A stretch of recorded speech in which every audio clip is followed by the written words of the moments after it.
Hello viewers, कैसे हैं आप सब। उम्मीद करता हूं कि आप सब बिल्कुल ठीक होंगे। तो जिस तरह से आपको पता है हमारे पास ये ऊप इंटरव्यू क्वेश्चन एंड आंसर्स की लेक्चर सीरीज चल रही है। तो आज के इस लेक्चर के अंदर हम 4 important interview question and answer discuss करने वाले हैं ऑब्जेक्ट ओरिएंटेड प्रोग्रामिंग से रिलेटेड। ठीक है, मतलब यहाँ पे देखो हमारे पास 4 ऐसे इंपॉर्टेंट इंटरव्यू क्वेश्चन आंसर्स हैं रिलेटेड टू ऊप, जो कि ऊप इंटरव्यूज के अंदर बहुत ज़्यादा पूछे जाते हैं। तो आपने मेक श्योर करना है कि इस वीडियो को एंड तक वॉच करना है। तो वीडियो को स्टार्ट करने से पहले एक छोटी सी रिक्वेस्ट कि अगर आप मेरे चैनल पे फर्स्ट टाइम आए हो और अभी तक आपने मेरा चैनल सब्सक्राइब नहीं किया तो चैनल भी सब्सक्राइब कर लो। इसके साथ साथ बेल का आइकन भी प्रेस कर लो, क्योंकि और भी बहुत सारी वीडियोस ऑब्जेक्ट ओरिएंटेड प्रोग्रामिंग से रिलेटेड मैं इस चैनल के ऊपर लेके आने वाला हूँ। तो मैं हूँ आपका सर मोहम्मद आदिल और अब हम अपना लेक्चर स्टार्ट करते हैं।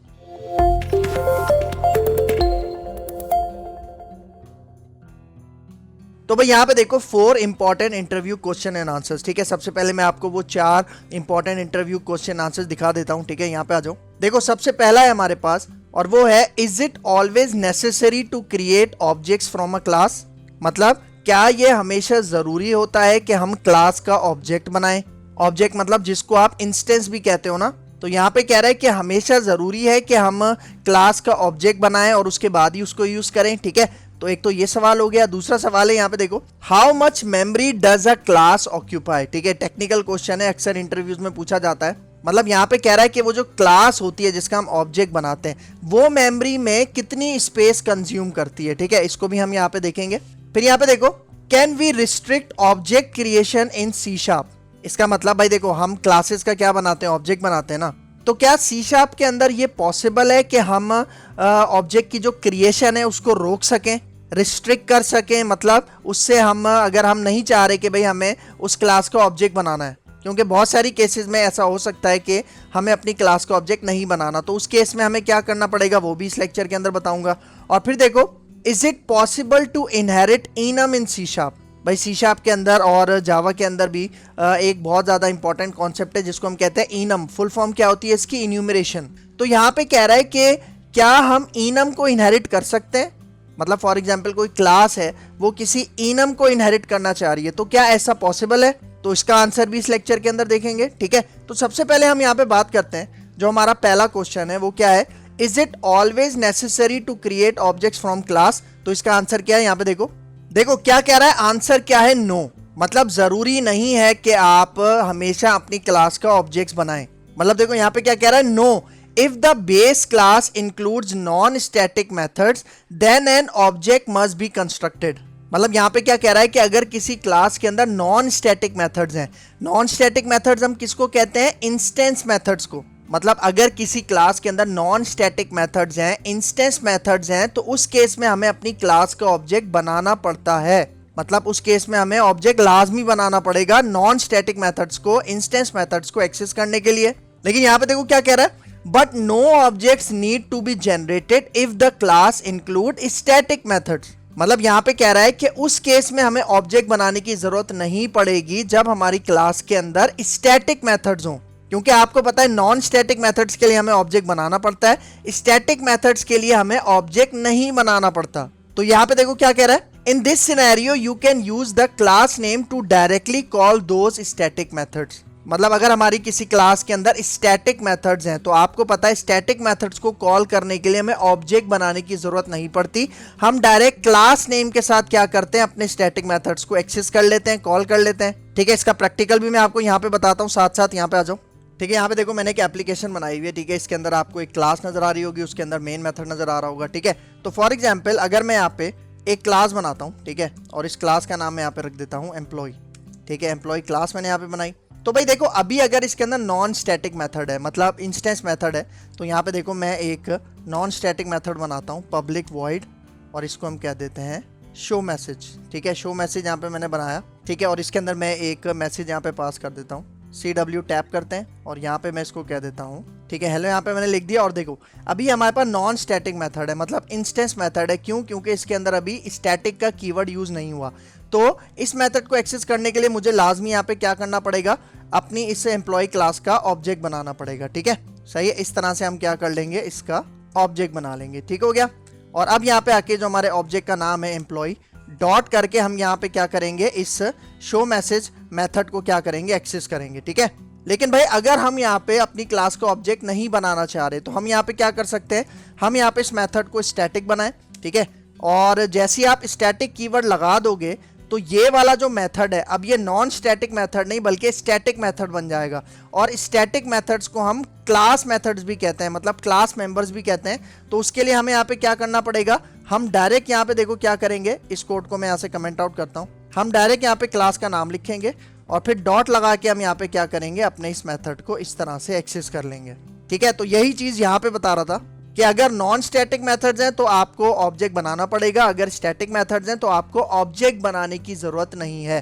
तो ये हो गया इस क्वेश्चन का आंसर, ठीक है। अब चलते हैं अपने सेकंड क्वेश्चन की तरफ, और वो क्या है यहाँ पे देखो, how much memory does a class occupy. मतलब एक जो क्लास होती है जिसके हम ऑब्जेक्ट्स बनाते हैं, ठीक है, वो कितनी मेमोरी ऑक्यूपाई करती है, ठीक है। तो देखो यहाँ पे आंसर क्या है, क्या कह रहा है, classes do not use memory, they merely serve as a template from which items are made. Now objects actually initialize the class members and methods when they are created using memory in the process.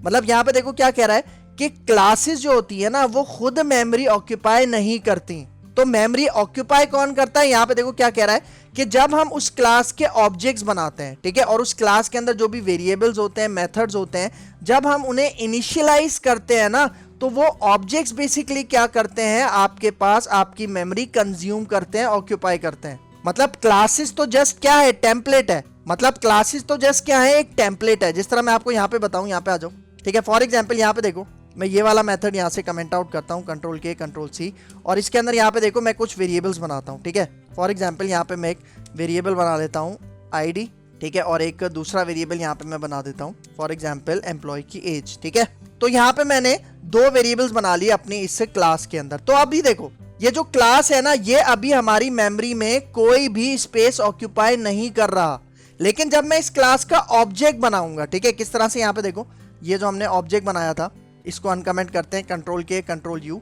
तो देखो अब मैंने इसका object बनाया ना, और इस object के साथ अब यहाँ पे देखो ये जो ID है इसको अगर मैं यहाँ पे इनिशियलाइज कर दूं, ठीक है, इस तरह से, तो अब ये जो मैंने ऑब्जेक्ट का वेरिएबल इनिशियलाइज किया है ना, तो अब यहाँ पे ये हमारी मेमोरी कंज्यूम करेगा। मतलब यहाँ पे देखो ID इंटीजर है ना, और इंटीजर आपको पता है 4 बाइट्स कंज्यूम करता है। तो यहाँ पे समझ लो यहाँ पे हमारे जो ऑब्जेक्ट है ये भी 4 बाइट्स कंज्यूम कर रहा है, ठीक है। लेकिन सेम इसी तरह अगर यहाँ पे मैंने एम्प्लॉय डॉट एज भी यहाँ पे लिख दिया, ठीक है, एज के अंदर यहाँ पे मैं पास कर देता हूँ फॉर एग्जाम्पल 32, तो ये एज भी क्या है, इंटीजर है। तो यहाँ पे हमारे पास 4 और 4 कितने हो गए, 8 बाइट्स हो गए। तो आप यहाँ पे समझ लो कि जो हमारा ऑब्जेक्ट है ये इस वक्त 8 बाइट्स क्या कर रहा है, कंज्यूम कर रहा है हमारी मेमोरी के अंदर। मतलब क्लास खुद कुछ नहीं होती, उसके जो ऑब्जेक्ट्स होते हैं जब वो क्लास के वेरिएबल्स को इनिशियलाइज करते हैं तो तब वो हमारी मेमोरी को कंज्यूम करता है, ठीक है। तो ये इसका आंसर है, आपने अच्छे से याद रखना है। तो अब चलते हैं अपने क्वेश्चन नंबर 3 की तरफ, ठीक है। तो यहाँ पे देखो, can we restrict object creation in C#, मतलब क्या हम ऑब्जेक्ट क्रिएशन को रोक सकते हैं। मतलब जब भी हम क्लास का ऑब्जेक्ट बनाते हैं तो क्या इस ऑब्जेक्ट क्रिएशन वाले प्रोसेस को हम रोक सकते हैं। तो यहाँ पे इसका आंसर देखो क्या कह रहा है, yes one can restrict an object creation by using the following methods. मतलब कुछ चीजें हैं जिनको यूज करके हम क्या कर सकते हैं, अपने ऑब्जेक्ट की क्रिएशन को रोक सकते हैं, ठीक है। जिस तरह यहाँ पे देखो 3 तरीके हैं आपके पास, ठीक है।